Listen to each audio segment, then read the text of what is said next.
कहाँ लगाऊंगा, इतने सारे हो गए, चलेगा यहाँ तक चल जाएगा। बोल दो बोल दो। और इन आतंकवादियों को कहना चाहता हूँ, माझी तेरी किस्ती के तरफदार बहुत है, माझी तेरी किस्ती के तरफदार बहुत है, इस पार कम उस पार बहुत है, इस पार कम उस पार बहुत है। और जिस शहर में तुमने खोली है कांच की दुकान, इस शहर में पत्थर के खरीदार बहुत है, इस शहर में पत्थर के खरीदार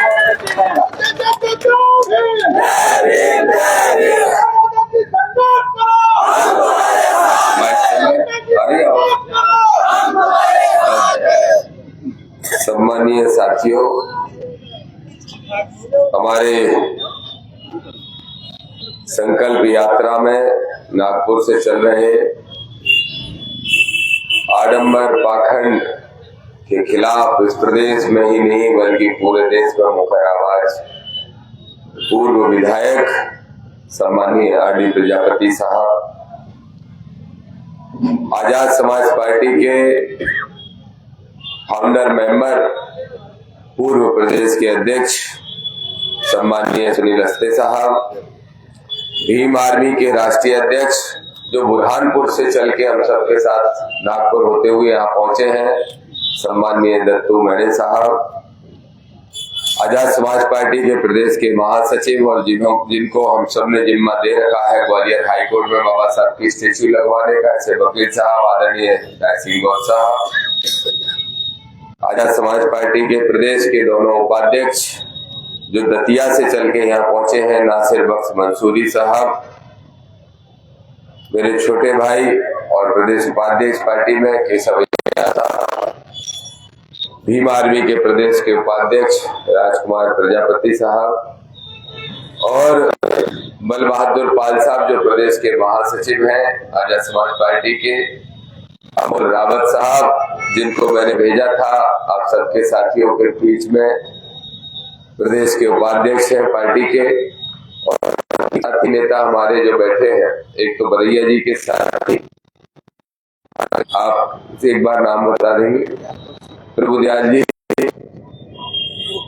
गोकुल प्रसाद जी प्रदेश उपाध्यक्ष हैं और लगातार हमारे साथ चल रहे हैं, और नर्मदापुरम जिले से जो आते हैं प्रदेश सचिव जी जो आपने बताया अभी परिचय मुझे दिया, और उनके साथ साथ मैं दोनों ही जिलाध्यक्ष जो भीम आर्मी के और आजाद समाज पार्टी के नौजवान साथी हैं, दोनों को बहुत धन्यवाद और मंगल कामनाएं दूंगा इसके लिए, और पूरी टीम को, आप सभी साथियों को। मैं ऐसा मानता हूं कि ये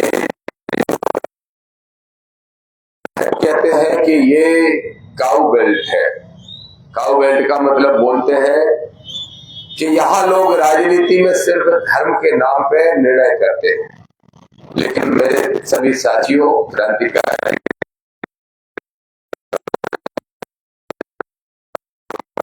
ऐसी नहीं है जहाँ पे मनुवाद अम्बेडकरवाद से जीत सके, अम्बेडकरवाद ही जीतेगा।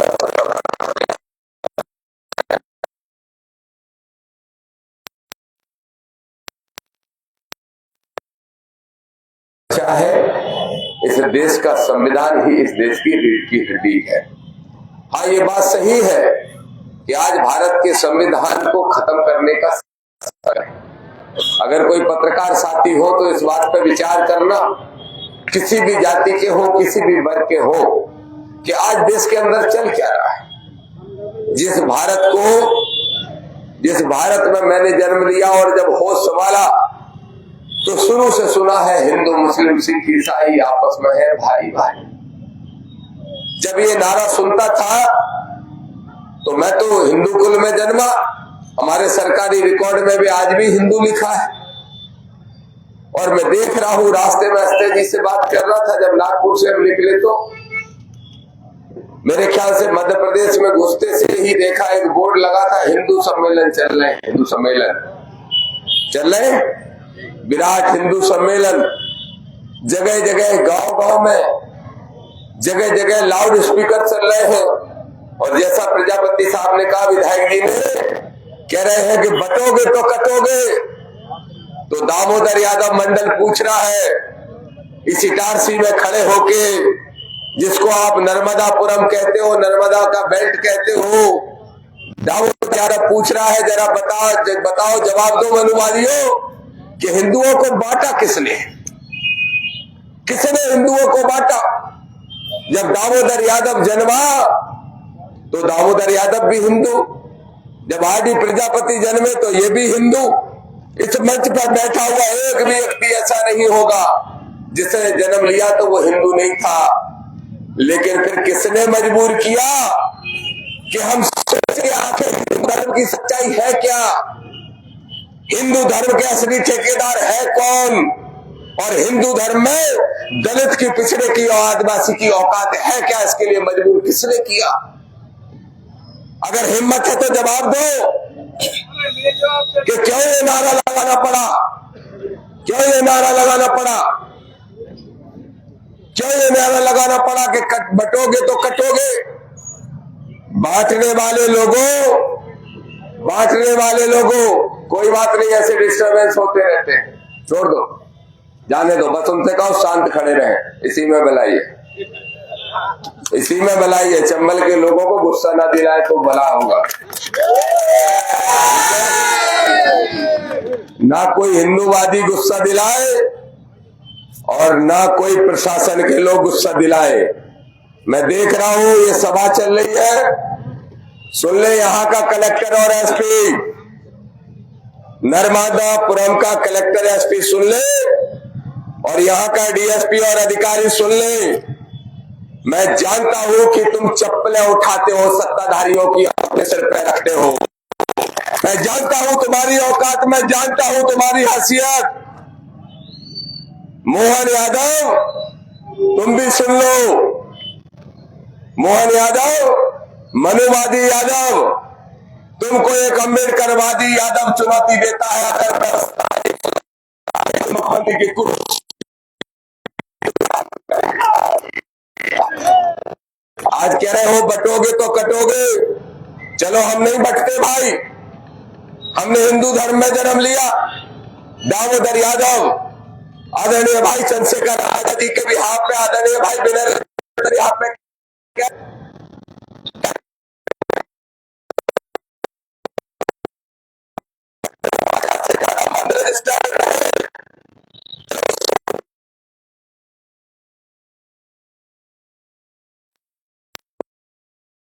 नहीं बनाओगे। धर्म के नाम से मलाई खाना है, धर्म के नाम पे 97% लोगों का शोषण जो तुमको करना है। अरे मोहन यादव, आपके लिए तो शर्म की बात यह है कि मुख्यमंत्री हो, उसके बाद भी रीवा में रोहित यादव की चोटी उखाड़ ली जाती है, चोटी। जब मैंने पूछा कि रोहित क्या हुआ, कैसे तुम्हारी चोटी काट दी, तो बोले भाई साहब हमारी चोटी काटी नहीं, 1.5 फीट लंबी चोटी उखाड़ दी एक मनुवादी ने, एक बड़ी जाति के, और मुझसे कहा कि तू अहीर होकर चोटी रखाता है, ये अधिकार तुझे किसने दे दिया? जरा बताओ, फिर क्यों कह रहे हो बटोगे तो कटोगे? क्या तुम यादव को हिंदू नहीं मानते? गुर्जर को, दागी को, रावत को, कुर्मी को हिंदू नहीं मानते? कुशवा को, पाल को, लोधी को हिंदू नहीं मानते? अहरवार को, जाटव को, जांगड़ा को, पटवा को, बर्मा को, धान को, प्रजाति को हिंदू नहीं मानते? क्या सैन को, केवट को हिंदू नहीं मानते? और अगर मानते हो हिंदू तो पढ़े लिखे लोग भी हैं, विद्वान भी लोग हैं। मेरी एक ही मांग है, 4 शंकराचार्य बनते हैं, एक ही जाति के क्यों, 4 में से 3 दलित, आदिवासी और पिछड़े बना दो, हम हिंदू धर्म को ही मानने को तैयार है। लेकिन हमें मालूम है नहीं बनाओगे। 1.5 क्विंटल के हो गए कई खा के। अंगूठा छाप है, अंगूठा छाप। न पढ़ना आता है, न बोलना आता है, न तमीज है। और इसका सबसे बड़ा उदाहरण है मेरे भाइयों, इनके छतरपुर जिले का एक 28 साल का लड़का, जानते हो कौन? सामने वाले बोलो, जानते हो कौन?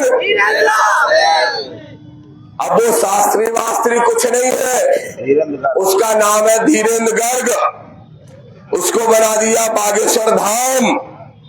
प्रधानमंत्री जी पहुंच गए और कहते हैं मेरे छोटे भाई, अगर प्रधानमंत्री का छोटा भाई है, ठीक कहा गणेश चंद्रशेखर आजाद जी ने, हम किसी को आबा बाबा नहीं मानते, हम तो मानते हैं इस देश में एक ही बाबा है और वो है हमारे बाबा साहब जिनने हमें संविधान देने का काम किया है। काहे का बाबा, काहे का बाबा धीरेन्द्र शास्त्री बोले चमत्कार करते हैं, पर्चियों से इलाज करते हैं। एक महिला खड़ी हो गई, बोली शास्त्री जी महाराज, मैं अभी अभी आई, मेरा 1 तोला यानी कितने तोला का सोने का वो क्या बोलते हैं हार चला।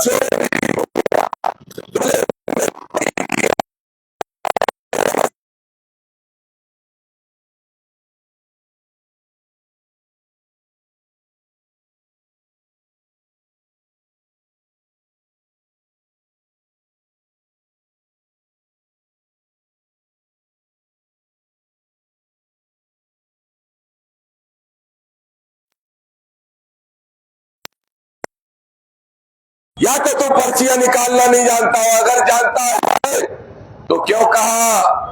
जैसे ही बोले हम यात्रा निकाल रहे हिंदू राष्ट्र बनाने की, मैंने राष्ट्रपति जी को चिट्ठी लिखी, पत्रकार साथियों और मेरे नौजवान साथियों सुन लो, हम संवैधानिक लोग हैं।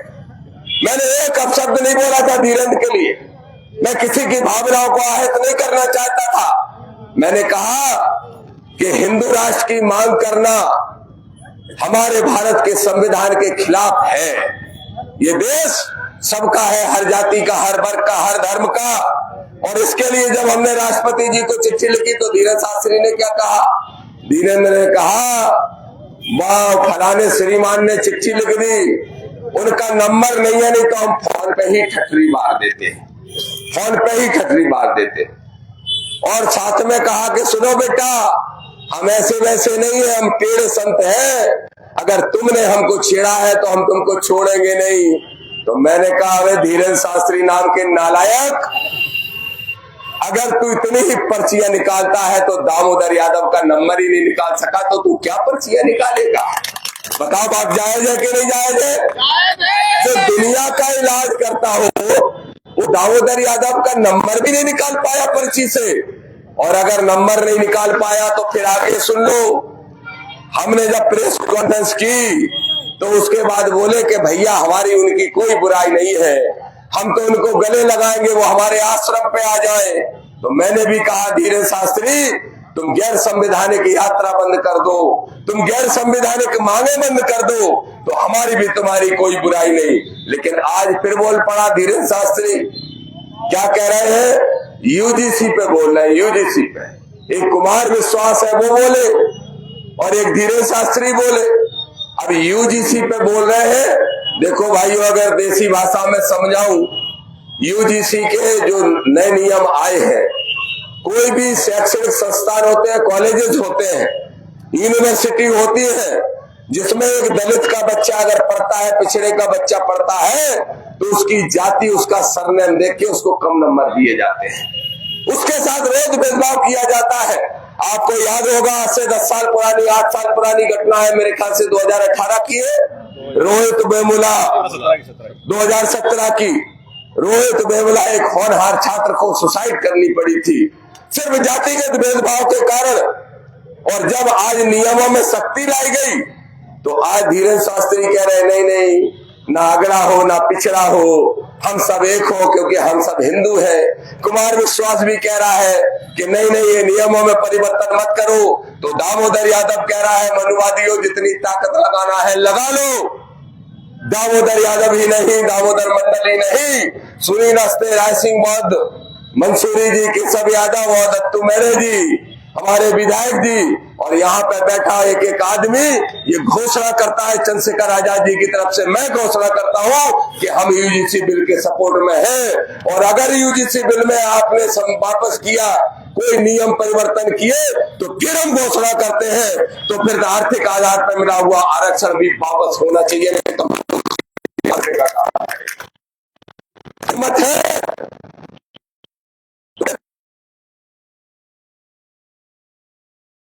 वो जमाना गया जब झाड़ू बांध देते थे दलित भाइयों को पीछे,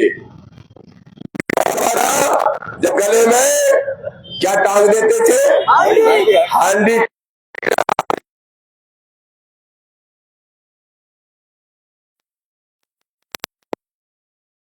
करते थे।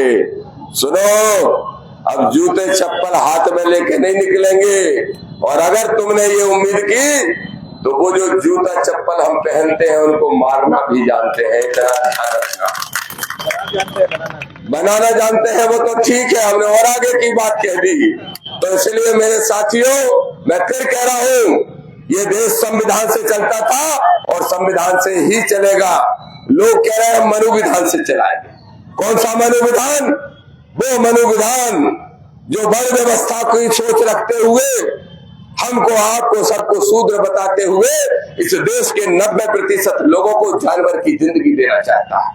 क्या उससे हम संविधान, उससे अपना भारत देश चलाएंगे? भारत देश तो बाबा साहब के उस संविधान से चलेगा जिसमें मजदूर के बेटे की वोट की कीमत वही है जो कलेक्टर और राजा के वोट की कीमत है। बोलो, बाबा साहब के संविधान को अगर आंच आई तो बोलो, एक पन्ना भी फड़ा तो इनकी सरकार फाड़ने के लिए तैयार हो? तैयार हो? तो मेरे साथियों, हम निकले हैं संकल्प लेके दीक्षा भूमि नागपुर से। और क्या संकल्प लिया है हमारे? सबसे पहला और सबसे बड़ा संकल्प बताता हूं। सबसे बड़ा संकल्प यह है, राय सिंह बहुत साहब बैठे हैं ग्वालियर हाई कोर्ट में, बोले बाबा साहब की मूर्ति नहीं लगेगी। हमने पूछा किसकी लगाओगे? बोले मनु की लगाएंगे। मैंने कहा काले कोट पहने वकीलों, कुछ वकील, चंद वकील, ज्यादातर वकील समर्थन में है, लेकिन चंद मनुवादी खड़े हो गए, बोले नहीं अम्बेडकर लगाएंगे, मनु लगाएंगे। मैंने कहा भारत के संविधान से चलता है। जब हम लोगों ने ये पूछा तो कहने लगे भारत का संविधान बाबा साहब ने नहीं लिखा।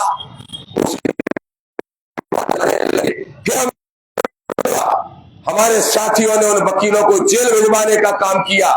उन वकीलों की सरकारें मदद कर रही थी, बहुत बड़े बड़े अधिकारी उनके समर्थन में थे, लेकिन देखो बाबा साहब के लिखे हुए संविधान की ताकत कि उन वकीलों को जेल जाना पड़ा। ये हमारे आजाद समाज मारने की भी ताकत है। मैं इसके लिए अपने एक एक कार्यकर्ता को धन्यवाद देता हूं। लेकिन फिर कह रहा हूं, इटारसी में खड़े होके, इस नर्मदापुरम में खड़े होके, मैं जानता हूं कि रेत खनन भारी होता है।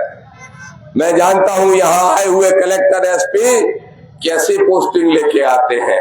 मैं ये भी जानता हूं, एक और राज की बात बता दूं, कितनी विधानसभाएं हैं नर्मदापुरम में अध्यक्ष जी?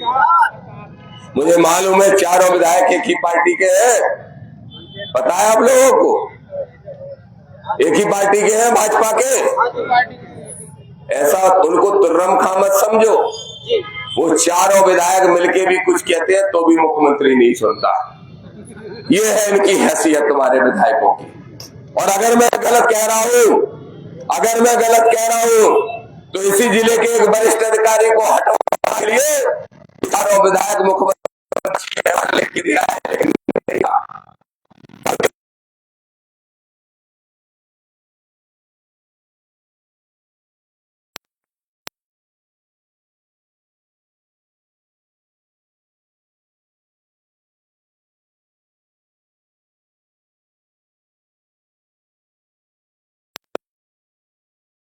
कोई ठीक कर सकता है तो ये नीले झंडे वाले ठीक कर सकते हैं। बस ठीक करने का मन बना लो। मेरे साथियों, ये जो नर्मदापुरम जिला है, ये नर्मदापुरम जिले के लिए मैं कहने के लिए आया हूं। अमोल रावत जी निरंतर यहाँ आएंगे, आपके सब साथियों के साथ बैठेंगे। और ध्यान रखो, किसी तरह से दबाव में आने की जरूरत नहीं है, भयभीत होने की जरूरत नहीं है। भोपाल से आने में सिर्फ 1.5 घंटा लगता है। अगर हमारे एक कार्यकर्ता को कोई यहाँ का भूमाफिया, अगर हमारे एक कार्यकर्ता को कोई खनिज माफिया अगर हमारे कार्यकर्ता को कोई सत्ताधारी, अगर हमारे कार्यकर्ता को कोई प्रशासनधारी दबाने का काम करेगा तो दामोदर यादव हजारों को लेके आके यही धरने पे बैठने का काम करेगा। इसलिए मेरे साथियों, पूरी ताकत जिले पे आपको लड़ना है, लेकिन ग्वालियर हाईकोर्ट में हर हाल में बाबा साहब की स्टेच्यू लगाना है। इसलिए कह रहा हूं इटारसी से, अब तो पास में आ गया, पैसे नागपुर क्या आया था, यहाँ की आवाज तो भोपाल तक पहुंचती है, श्यामला हिल तक पहुंच जाएगी, मुख्यमंत्री निवास तक पहुंच जाएगी। सुन लो मोहन यादव जी, दामोदर यादव मंडल कह रहा है, एक यादव दूसरे यादव से कह रहा है, अंबेडकरवादी यादव, संविधानवादी यादव ये कह रहा है मोहन यादव, अगर तुम मनुवादी नहीं हो तो 15 मार्च को जब मान्यवर कांशीराम साहब की जयंती आए उसके पहले ग्वालियर हाईकोर्ट में या तो बाबा साहब की स्टेच्यू लगवा दो, नहीं तो हम लाखों लोगों को लेके जाएंगे और अपने हाथ से बाबा साहब की स्टेच्यू लगाने का काम करेंगे। बताओ कितने लोग आओगे? अगर बुलाएंगे तो आओगे ग्वालियर? ट्रेन में बैठ के आ जाना, ट्रेन में। और सुनो, कल ही योजना बनी है, ग्वालियर के पहले 60 किलोमीटर पहले गोराघाट पड़ता है, गोराघाट पड़ता है, वहां से अपन पैदल पैदल चलेंगे 60 किलोमीटर। कितनी संख्या लेके चल रहा है मालूम? जितनी धीरेन्द्र शास्त्री की यात्रा बनी गई थी उससे ज्यादा संख्या लेके चलेंगे, या तो बाबा साहब की स्टेच्यू लगा के आएंगे, उखाड़ के फेंकने का काम करके आएंगे। ये वादा करने के लिए आपके बीच में आया हूं, बस आपका सबसे ये नागपुर से निकले हैं। और फिर कह रहा हूं, सुन लो धीरेन्द्र शास्त्री, तुम्हारा आडंबर पाखंड तो अब हम नहीं झेलेंगे। जैसे हमारे विधायक जी इतना बोल जाते इस विषय में कि जरूरत नहीं मुझे बोलने की, लेकिन उनने कहा 5 पांडव, उनने जो 5 पांडव कहा है वो 5 कौन कौन से मालूम है? कौन कौन आडंबर पाखंड फैला रहा है? धीरेन्द्र शास्त्री कहता है पर्ची से इलाज कर दूंगा। जब यात्रा में निकला तो तीसरे ही दिन बुखार से बीमार हो गया। याद है? आप लोग देख रहे थे कि नहीं देख रहे थे? उसकी फोटो मैंने देखा, तक पे चल रही, न्यूज चैनल पे चल रही। आज बागेश्वर धाम के पीठाधीश्वर धीरेन्द्र शास्त्री को आया बुखार, और धीरेन्द्र शास्त्री फोटो दिखाई तो मुंह बुखार चेक करने का और हाथ में बीपी चेक करने की मशीन। मैंने पूछा क्या हुआ भाई? बोले महाराज को बुखार आ गया। फिर क्या किया? बोले बड़े डॉक्टर को बुला के दवाई ली, बुखार उतरा। तो मैंने कहा भैया क्यों खाई? गाय का गोबर लेता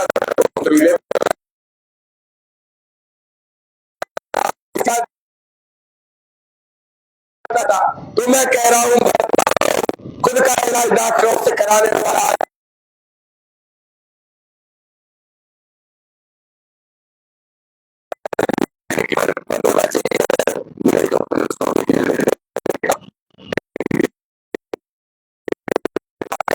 दूसरा एक और है,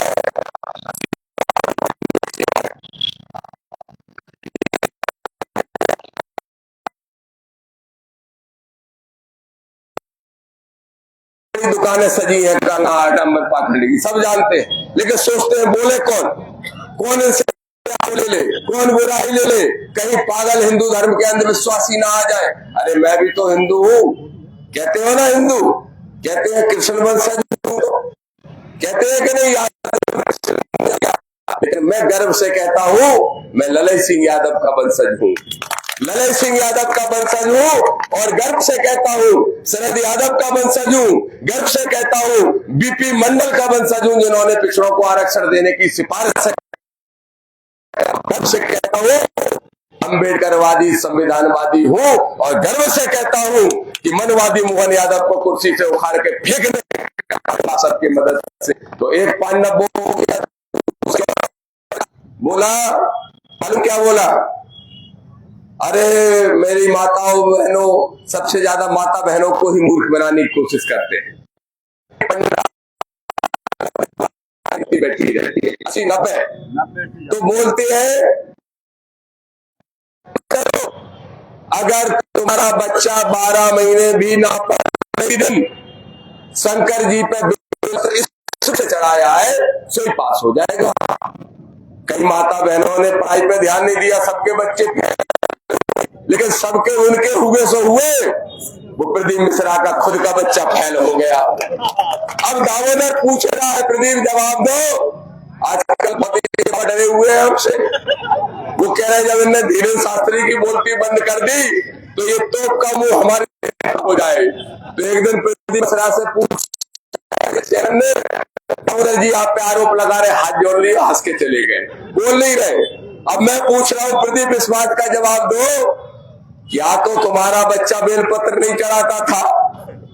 भाई सोचो ना, अगर बेलपत्र चढ़ाने से पास हो जाता है ना भाई, जो भाइयों, तो फिर या तो उनका बच्चा बेलपत्र नहीं चढ़ाता, मतलब तो हमसे तो चढ़वा रहे, अपने बच्चे से नहीं चढ़वा रहे, इसका मतलब तुम भी जानते हो ये सब नौटंकी है।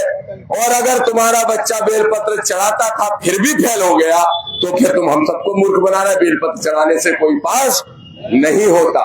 तो बताओ ऐसे आडम्बरियों की दुकान बंद होना चाहिए कि नहीं? जो तो शिक्षा से और स्वास्थ्य से दूर रखते हैं। दूसरा पांडव, अब तीसरे पांडव पे आते हैं। एक पांडव और है 1.5-2 क्विंटल का है, गुरु है धीरेन्द्र का, और कैसे करता है ऐसे ऐसे, ट्यूबलाइट है खराब। मैंने देखी एक रील, कह रहा हम हिंदू राष्ट्र बनाएंगे, तो वो नकल कर रहा है उसका कि हिंदू राष्ट्र हुआ है, पहले अपनी आंखें तो बनवा ले, हिंदू राष्ट्र बनाएंगे। ये बात सही है।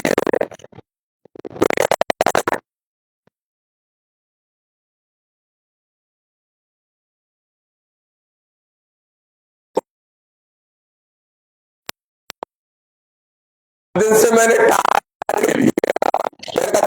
ठीक करवा के रखूंगा, रुक जा जरा। अब बताओ क्या कह रहा है? संतोष वर्मा के बयान पे इतना बवाल मचा दिया एक IAS ऑफिसर के, जो सामाजिक समरसता की बात के लिए रोटी बेटी के व्यवहार की बात कर रहे थे, जो कि बाबा साहब ने भी की। अरे बाबा साहब ने तो की सो ठीक, लेकिन अभी जो RSS के प्रमुख है वो भी कह रहे हैं रोटी बेटी व्यवहार जरूरी है। तो संतोष वर्मा ने कोई अपराध कर दिया था क्या भाइयों? कह रहे संतोष वर्मा ने नारी शक्ति का अपमान किया, तो जवाब दो मनुवादियों। जब वो अंधाचार कहता है कि बीवी तो मनोरंजन का साधन होती है बस। अब आप बताओ, मैंने पूछा भोपाल में 25 हजार लोगों की सभा में, अभी जो सभा कराई थी हमारे साथियों ने, मैंने पूछा कि एक बात बता, तेरी शादी हुई क्या? हमने कहा नहीं हुई। तो मैंने तुझे कैसे पता मनोरंजन होता है कि नहीं होता है? देखो मेरे भाइयों, पूरी नारी शक्ति का अपमान करने वाला हो गया। एक नहीं, मध्य प्रदेश जबलपुर तरफ से निकल के गया, मथुरा वृंदावन में कहीं बैठा है, लिपस्टिक लगाता है, लिपस्टिक ऐसे ऐसे चलता है। क्या नाम है? देखो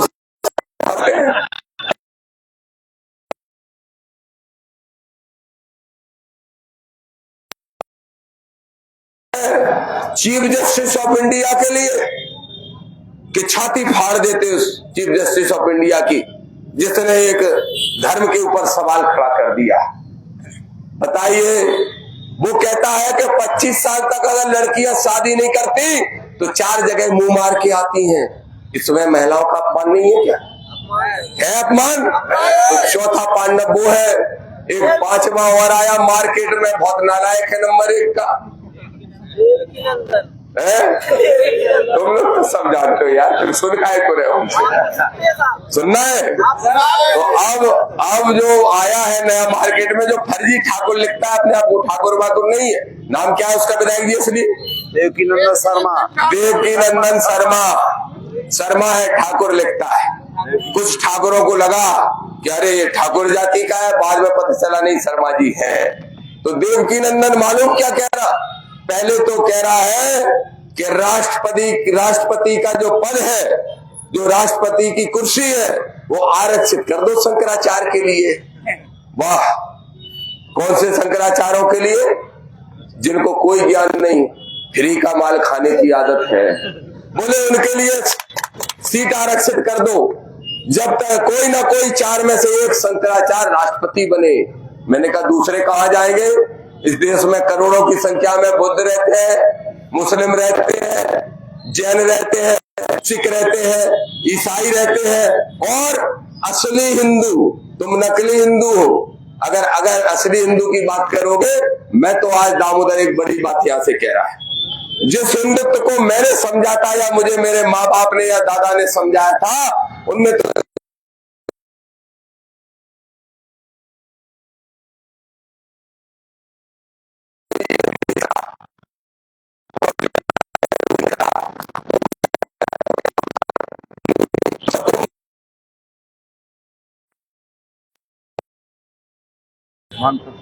बोले मंत्र से बच्चे पैदा करते हैं हम लोग।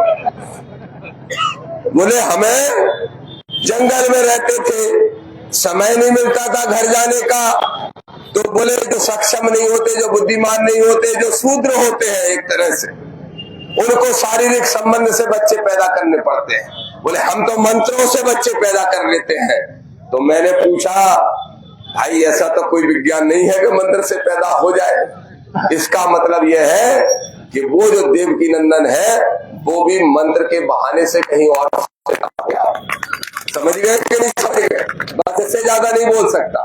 बताओ ऐसे 5 पांडव जिनने नाम दे दिया, मैं पांडव नहीं कहता, मैं तो ये कहता हूँ 5 ढोंगी, 5 बाबा, 5 आडम्बरी, 5 संविधान विरोधी, 5 धर्म विरोधी, और अगर वो भगवा की भी बात करें तो मैं तो कहता हूं कि भगवा के चोले में 5 डकैत इस देश को लूटने का काम कर रहे हैं, इनको जेल जाना चाहिए। ये भी हम बाबा साहब के दीक्षा भूमि से संकल्प लेके आए हैं।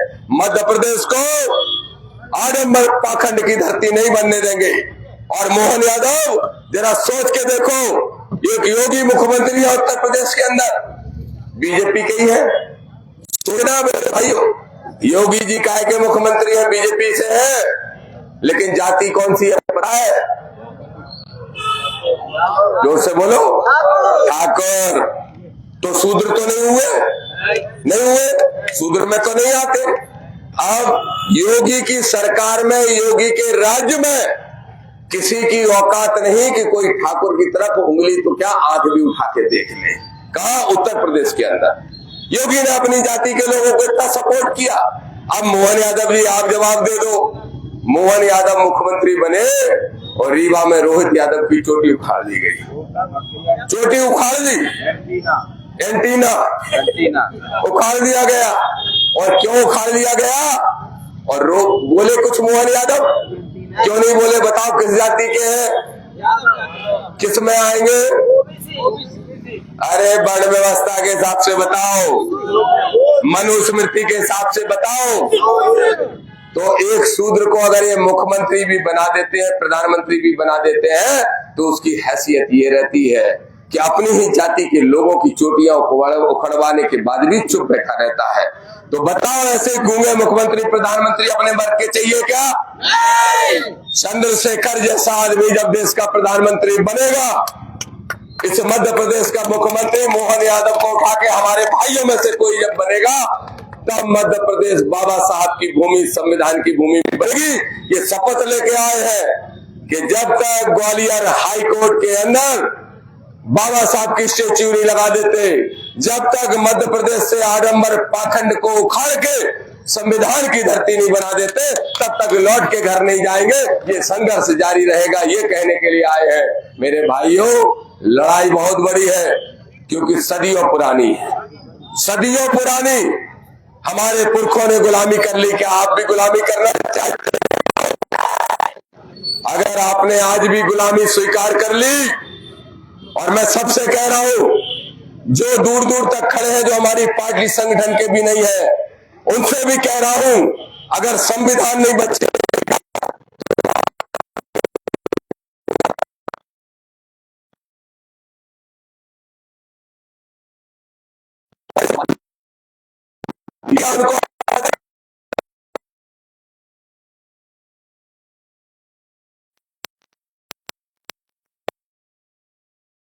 अगर हमारे डॉक्टर बी.आर. अम्बेडकर ने तुम्हारे लिए संघर्ष नहीं किया होता।